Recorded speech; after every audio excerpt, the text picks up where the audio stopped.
안녕하세요 여러분. 오늘의 흥미로운 영상 내용은 백악관 4월 2일 관세를 축소, 그리고 모건 스탠리의 마이클 윌슨에 따르면 매그니피센트 7, 이 다음 실적 시즌에 반등할 수 있는 이유에 관한 것입니다. 우선 좋아요 버튼을 누르고 채널 구독 및 알림 설정도 잊지 마세요. 여러분의 관심과 지지가 저희에게 큰 힘이 됩니다. 첫 영상은 월스트리트 저널의 보도를 바탕으로 미국 백악관의 새로운 무역 정책, 특히 4월 1일에 시행 예정인 관세 조정에 대한 내용을 함께 살펴보겠습니다.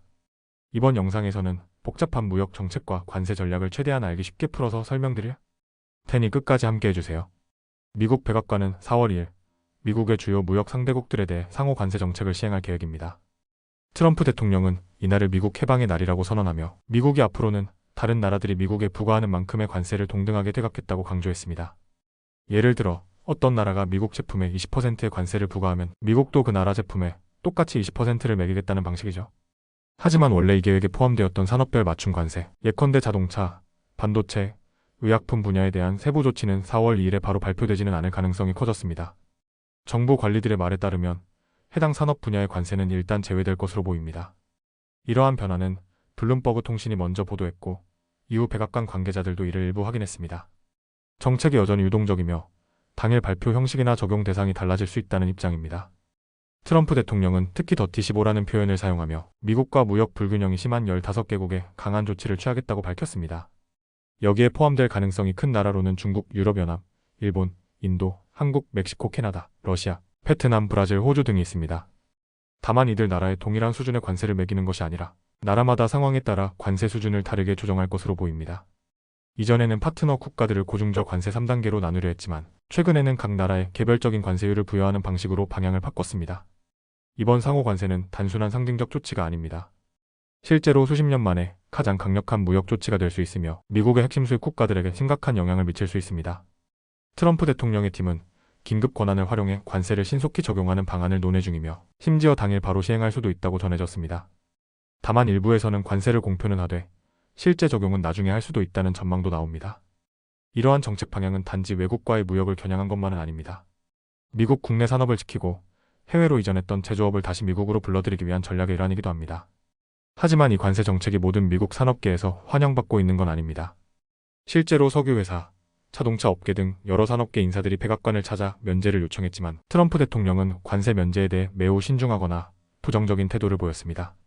한 석유회사 임원은 트럼프 대통령이 예외를 거의 두지 않겠다고 했다는 말을 전했고 무역대표부와 상무부 장관도 비슷한 입장을 보였다고 합니다. 그렇다면 트럼프 대통령은 왜 이런 강수를 두는 걸까요? 대통령 본인은 이전보다 더 강하게 그리고 더 빠르게 행동하려 한다고 밝혔습니다. 과거 자동차 산업에 일시적으로 유예를 줬다가 정치권과 언론의 비판을 받았기 때문에 이번에는 물러서지 않겠다는 의지가 강해 보입니다. 한편 대통령 주변에서는 지금 면제를 약속하면 나중에 협상 카드가 줄어든다는 말도 나오고 있습니다. 즉 관세를 지렛대 삼아 무역 재협상을 유리하게 이끌어가려는 전략입니다. 이런 상황 속에서 많은 기업들은 불확실성에 불안해하고 있습니다. 일부 기업은 백악관 고위 인사들과 직접 만나 관세가 자사에 미칠 영향을 설명하고 향후 6개월 내 미국으로 공장을 옮기겠다는 조건으로 유예를 요청하고 있습니다. 미국 재무부 장관 스콧 베센트는 이번 상호 관세는 미국과 무역 불균형이 심한 나라들, 즉 더티15를 가장 강하게 겨냥할 것이라고 다시 한번 못 박았습니다. 정리하자면 4월 2일 미국의 무역 정책은 새로운 국면을 맞이하게 될 것입니다. 관세는 단순한 세금이 아니라 경제 전략, 외교 수단, 산업보호 정책이 동시에 작용하는 복합적인 도구입니다. 과연 미국의 이 전략이 다른 나라들과의 관계에서 승부수가 될지 아니면 자국 산업에 또 다른 부담으로 돌아올지 앞으로 며칠이 중요한 분수령이 될 것으로 보입니다. 다음 영상은 월스트리트 저널의 보도를 바탕으로 세계 주식시장에서 중요한 변곡점으로 주목받고 있는 매그니피센트 7 종목들의 향후 전망과 이와 관련된 시장 흐름을 짚어보려 합니다. 특히 모건 스탠리의 수석 전략가 마이클 윌슨의 분석을 중심으로 투자자들이 현재 어떤 점에 주목해야 하는지 알아보겠습니다. 자, 그럼 바로 시작하겠습니다. 최근 몇 주간 주식시장은 다소 무겁고 불안한 흐름을 보였습니다. 대표적인 기술 대형주들, 이른바 매그니피센트 7, 즉 구글, 아마존, 애플, 메타, 마이크로소프트, 엔비디아, 그리고 테슬라. 이 종목들은 큰 하락을 겪으며 투자자들에게 우려를 안겨줬습니다. 하지만 모건 스탠리의 마이클 윌슨은 오히려 이러한 조정이 반등의 기회가 될 수 있다고 말합니다. 그의 분석에 따르면 시장 심리가 바닥을 찍은 신호들이 곳곳에서 나타나고 있습니다. 대표적인 것이 상대 강도 지수와 시장 심리 지표인데요.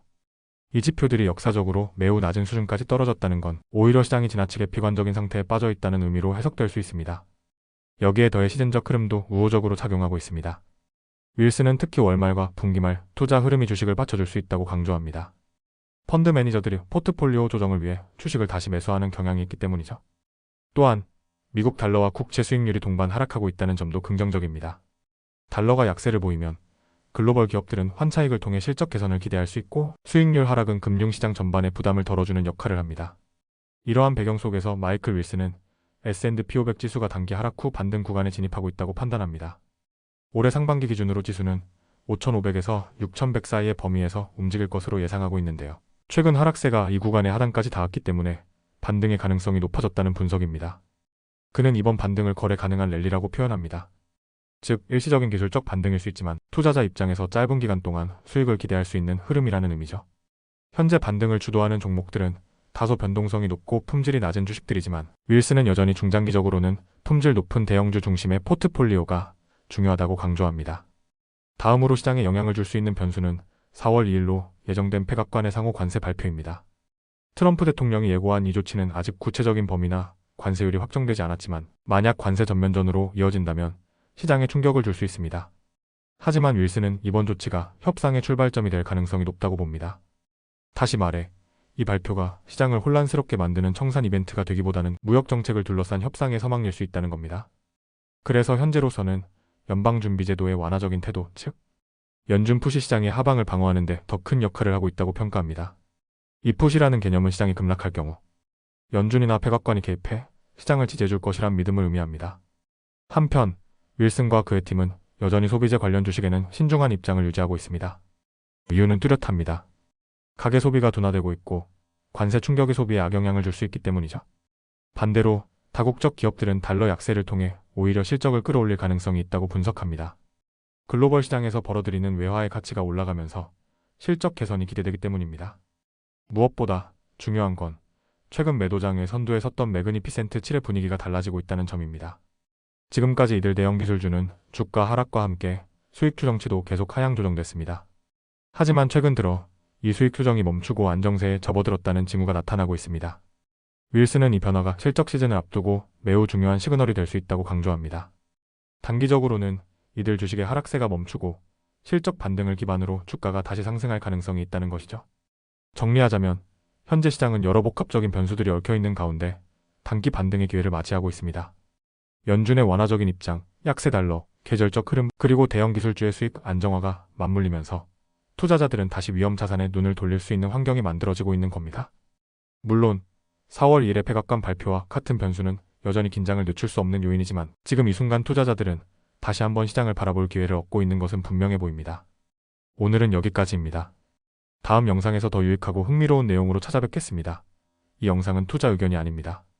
매우 감사합니다.